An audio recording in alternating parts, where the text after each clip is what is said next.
மதுரை மாநாட்டு திடல்ல மயங்கி மயங்கி விழுகிறாங்களாம் தொண்டர்கள். ஏன்னா கொளுத்தக்கூடிய வெயில் அந்த லெவலுக்கு இருக்குதான். அங்க இருக்கக்கூடிய பொதுமக்கள் சூட்டை தணிக்கிறதுக்காக ட்ரோன் மூலமா தண்ணீர் தெளிச்சிட்டு வராங்களாம். அது போக ட்ரோன் மூலமா ஃபர்ஸ்ட் எய்ட் கிட்ஸ் ப்ரொவைட் பண்றாங்களாம்.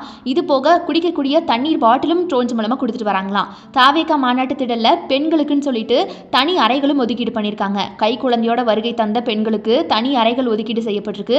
அது போக அந்த அறையில் நீங்கள் வந்து ஓய்வு எடுத்துக்கலாம், காத்திருக்கலாம்னு சொல்லிட்டு அங்கிருந்து நீங்கள் மேடையை பார்த்துக்கலாம்னு சொல்லிட்டு சில பல வசதிகளையும் செஞ்சு கொடுத்துருக்காங்க தாவேகா.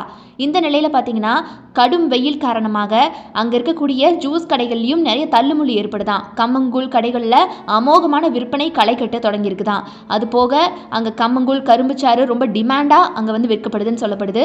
அதுபோக தாவேகா சார்பில் குளிர்பானங்கள் வந்து வாங்குறதுலையும் பார்த்தீங்கன்னா தொண்டர்களுக்கிடையே பொதுமக்களுக்கிடையே நிறைய முடியடிச்சுக்கிட்டு வாக்குவாதம் ஏற்படுது, தள்ளுமுள்ளி ஏற்படுது.